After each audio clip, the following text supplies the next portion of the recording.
Habe die Ehre miteinander. Ich bin's, der Birger. Tja, ich weiß nicht, ob du es gewusst hast, aber vor circa 2 Jahren bin ich aus dem Shooter-Geschäft ausgestiegen. Competitive Shooter wie Counter-Strike, Valorant, Warzone, PUBG, spielt das noch wer? Rainbow Six, Apex, etc. Nee! Weil ich wahrscheinlich einfach zu alt, fett, langsam bin und keinen Bock mehr hab, mich vor 14-jährigen No-Life-Kevins aus dem Leben jieten zu lassen. Aber dann hab ich mal von meinem guten alten Kaffee aufgezuzelt. Tja, ist immer noch nichts drin. Und dann bin ich vor 2 Wochen aus gnadenloser Langeweile draufgekommen, warum nicht wieder einsteigen? Und zwar hier. Ha, jetzt sagst du vielleicht, Alter, Birger, wie kommst du drauf, dass du mit Escape from Tarkov anfängst? Der Hardcore-Extraction-Shooter, wo du nicht vom No-Life-Kevin, sondern von ausgebildeten Navy-Seal-KSK-Russen auf Crystal Meth-Wodka aus dem Leben gewurgelt wirst. Nur Pro-Gamer wissen, was mit dem Wurgel gemeint ist. In Tarkov gibt's nämlich bloß eines. Aufs Maul! Richtig! Aber, tja, das Lustige ist, das ist nicht Tarkov. Das ist Arena Breakout Infinite.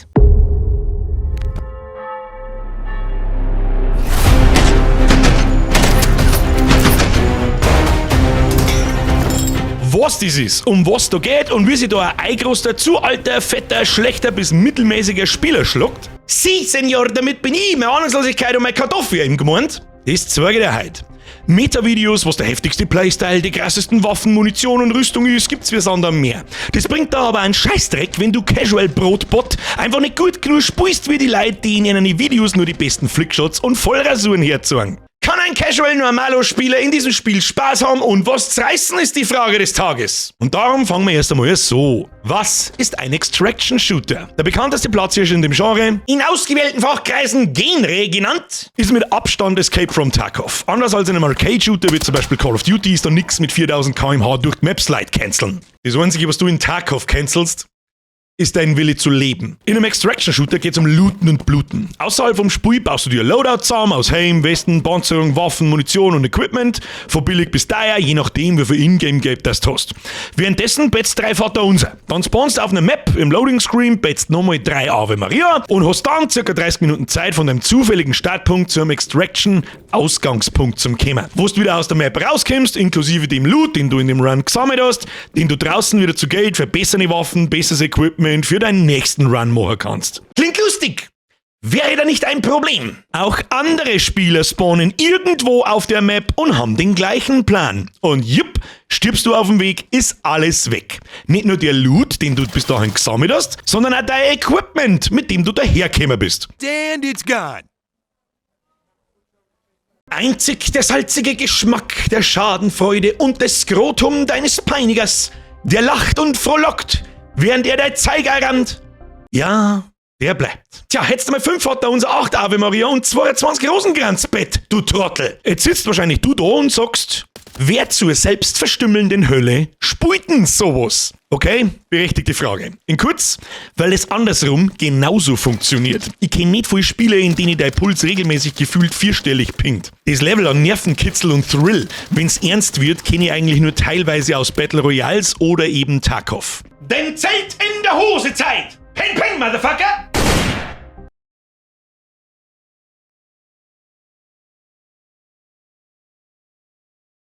Geistig behinderte Witze aus der Lebenshilfe zum Abos und Likes der Geiern.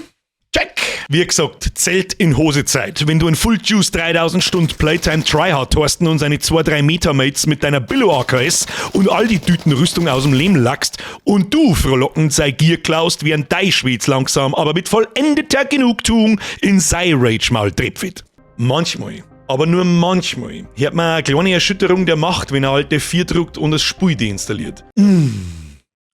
Nice. Schwer jetzt da einen ähnlich befriedigenden Vergleich zum Finden, der nix mit zum 4. Mal Schleidern deiner Mom oder deiner Alten zum Tor hat. Zugegeben, ich bin jetzt auch kein Suchtel in dem Genre mit 5000 Stunden Playtime. Aber habe ich Tarkov gespielt? Ja. Habe ich dabei gute Zeit und Erfolg gehabt?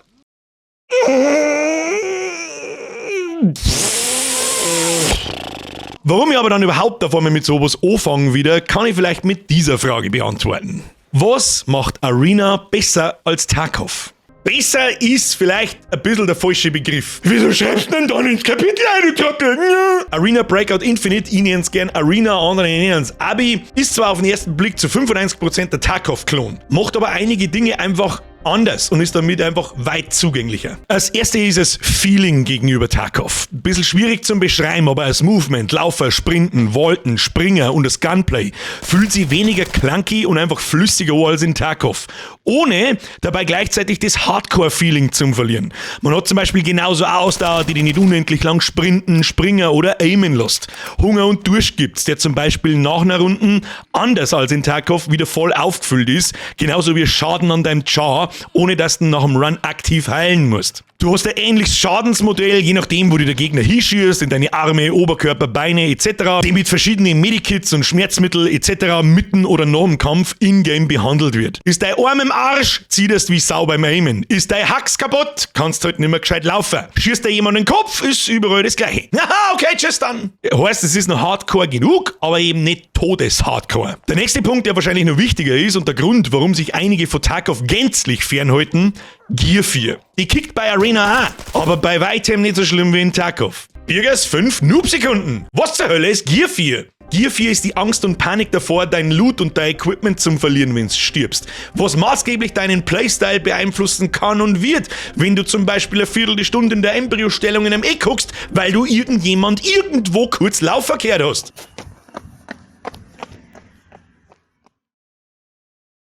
Ja, du verlierst dein Zeug auch in Arena. Das große Aber ist, dass du in Arena außerhalb vom Spiel mit Zeug zugeschissen wirst. Selbst jetzt nach doch einige Stunden zocken habe ich immer noch nicht ganz kapiert, was, wann und wie ich da Sachen freischalte. Nach jeder Runde, egal ob durchgekommen oder gestorben, da blinken 28 Buttons und ich werde mit Zeugkisten und Geld zugeschissen. Da merkt man auch ganz massiv, dass das Spiel ursprünglich ein Mobile-Game war. Ja, aber da kommen wir gleich noch dazu. Dann gibt's Stufen, die man spielen kann. Ich nenne das jetzt mal Schwierigkeitsgrade. Du kannst einen Run in 3 Stufen, Normal, Lockdown oder Dark betreten, in denen der Wert von deinem Gear, das du mitnehmen kannst, beschränkt ist. Heißt, auf Normal kommt dir kein Level 6 equippter Gegner mit einer Knarre entgegen, die allein so viel wert ist wie der ganze Steam-Account. So kann ich auch als nicht so guter Spieler heute einmal ein Land sehen. Heißt aber auch nicht, dass man nicht auch manchmal komplett aus dem Leben rasiert wird. Nächster Punkt.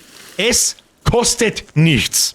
Und du so? Oh Gott! Hau ab mit deinem Pay-to-Win-Mobile-Scheißdreck! Ja, zuerst. Aber es gibt nur Skins und ein paar Quality-of-Life-Sachen für Echtgeld zum Kaufen, was für einen Free-to-Play-Titel in dem Ausmaß, was Arena zur Verfügung stellt, absolut okay ist. Der interessanteste kaufbare Vorteil, finde ich zumindest, ist der zeitlich begrenzte Premium-Account, in dem ein größerer Security-Koffer drin ist. Den Koffer hast du in jedem Run automatisch dabei und wenn du stirbst, ist alles weg, außer eben das Zeug in diesem Koffer. Der kostenlose Koffer hat 2 Slots, den haben alle. Im kleinen Premium-Account für 4,80 € ungefähr ist für 30 Tage ein Koffer mit 4 Slots und im großen für 8,50 € hat er 30 Tage lang 6 Slots. Neben dem Koffer sind noch ein paar Kleinigkeiten dabei, wie ein zusätzlicher Platz für Items in deinem Stash und du kannst mehr Items auf dem Markt gleichzeitig listen zum Verkaufen. Natürlich ist das ein Vorteil gegenüber jemandem, der keinen Premium-Account hat.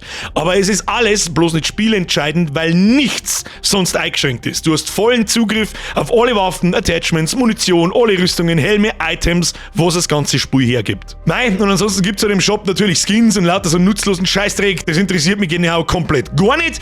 Wer da Geld dafür ausgeben möchte, das muss jeder selber wissen, ob er mit seiner goldblitzenden M24 dann aus den Stauern sniped. Weißt jetzt auch nicht, kannst du gleich ein Blaulicht oder ein neonblauer oder auf den Kopf aufpicken. Herzlichen Glückwunsch. Gute Besserung. Was mir aber auch narrisch viel besser taugt als in Tarkov, in Arena gibt's eine Map.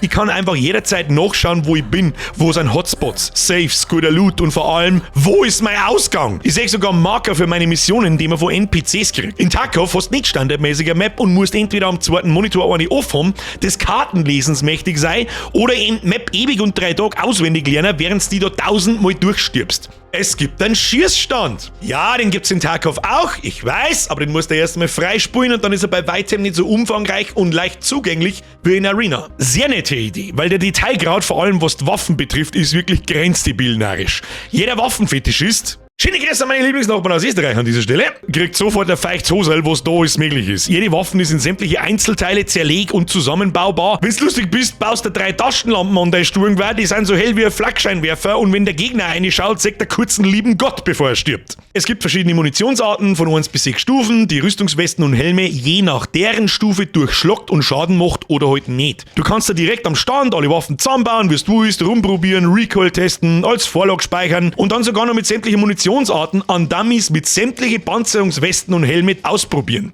Du siehst auf dem Monitor, ob es überhaupt und wie viel Schaden macht. Du brauchst in Tarkov unendlich viel Playtime und Encounter, bis du mal überhaupt ein bisschen ein Gefühl dafür kriegst. Gefällt mir sehr gut. Ja, das ist jetzt alles kein unendlicher Unterschied zu Tarkov, weil sie ansonsten die zwei Spiele nämlich extrem ähnlich sind. Fast in allem. Aber genau die paar Kleinigkeiten machen es für mich aus, dass ich in Arena weit mehr Spaß und Erfolgserlebnisse in die letzten 2 Wochen rausgezogen habe, als in meiner gesamten Tarkov-Karriere jemals. Sicher bin ich auch ein paar Mal gerage-quittet. So ist das nicht. Sicher hat dieser Finger ab und zu einmal gezuckt, auf den Deinstallieren-Button drauf zum Drücken. But that's part of the game. Trotzdem fühle ich mich in dem Ding 100-mal wohler als in Tarkov und hab Bock am nächsten Tag spätestens einfach nochmal weiter zum Spielen, weil die Erfolgserlebnisse das Ganze wieder aufhängen. Was sagst du jetzt du dazu? Mal Interesse, das Ding auszuprobieren? Falls dem so ist. Psst, unten in der Beschreibung ist ein Creator-Link. Wenn du für das Spiel über den Link registrierst, dann krieg ich Free Loot. Ich hab keine Ahnung, was für ein Loot, aber Loot ist gut. Vor allem für mich und mein Toastbrot-Aim. Das mengen wir. Merci. Im Übrigen ist das keine Werbung und ich werde auch nicht zahlt dafür, dass ich euch das Spiel zeige. Okay, vielleicht auch mal gesagt. Mir taugt halt, was soll ich machen?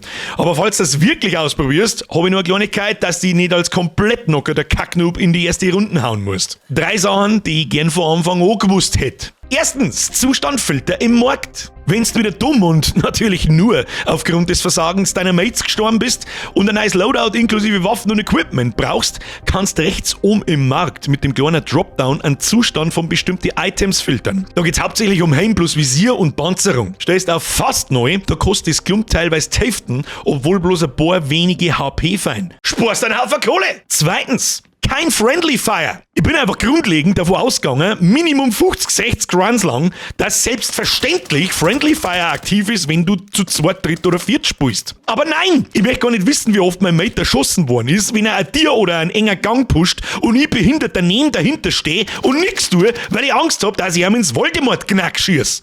Das hat uns wirklich sehr viel Tode erspart. Vor allem am Flash. Drittens. Tastenkürzel Alt-V, schnell nachladen. Zu deiner Waffen hast du normal noch 2, 3 volle Magazine dabei, weil der eins einfach nicht gelanger wird. Selbst bei 2, 3 Magazine wird es aber knapp und darum nehmen viele einzelne Schuss- und Munitionspackerl, also so zum Beispiel im Security-Koffer mit, denn Munition ist teuer, vor allem auf Stufe 4, 5 und 6. Das Ganze, damit du deine Magazine wieder auffüllen kannst, wenn es sein muss. Das kannst du im Inventar machen und Munition aufs Magazin oder direkt auf die Waffen ziehen oder Alt-V drucken, was in der Steuerung schnell nachladen heißt. Dummerweise gibt's das auch in Tarkov unter dem Begriff, aber damit lädst einfach bloß schneller an das Magazin in deine Waffen und wirfst das aktuelle dafür weg. In Arena ist das Tastenkürzel Alt-V, um deine Magazine mit Munition zu befüllen. Dabei ist die Funktion auch tatsächlich so schlau, dass automatisch die beste vorhandene Munition aus deinem Inventar und oder sogar aus deinem Security-Koffer genommen wird. Spitzenfunktion, weil weniger im Inventar umeinander gruschen, heißt du hast mehr Zeit, um rundum zu schauen und zum sehen, ob's gleich ins Gesicht kriegst oder nicht. So, das war mein kurzer Zenft zu Arena Breakout Infinite oder Abi oder Arena oder was weiß ich, wie es das nennst. Und sicherlich gibt's da noch 1 Million Tipps und Tricks und alles, was man über das Spiel wissen kann. Das ist wirklich sehr umfangreich. Aber ich sag dir was, wir watzen, wenn wir uns einfach mal wieder blind in ein Spiel einhauen, das Ganze selbst entdecken, ohne dass wir uns vorher 28 Meta-Videos anschauen, die uns das Spiel vorkauen und die alles auswendig kennen, bevor ich überhaupt meinen ersten Run mache. Meine Damen und Herren, ich sag merci fürs Zuschauen. Wie immer, wenn es dir gefallen hat, lass jetzt noch ein Like und ein Abo da, was das selber ist. Das ist das Gute, was, vor allem für mich. Ich habe übrigens also ein bisschen das Gefühl, dass aus dem Spiel vielleicht einmal ein alt, fett und langsam oder ein no älter, no fetter und no langsamer rausfällt. Wer weiß das schon? Wenn's Bock habt, ab in die Kommentare damit. Ja, sowieso klar. Da, wir sehen uns beim Looten und Bluten, hätte ich gesagt. Ich schleiche mir jetzt davor. Ich wünsche euch was. Good luck, HF. Hansen Sie sich hinein. Bis zum nächsten Mal. Habe die Ehre miteinander.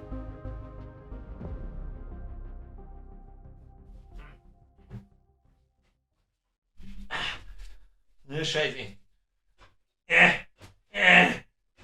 Ich kann nicht aufs Bett lassen! Hau die.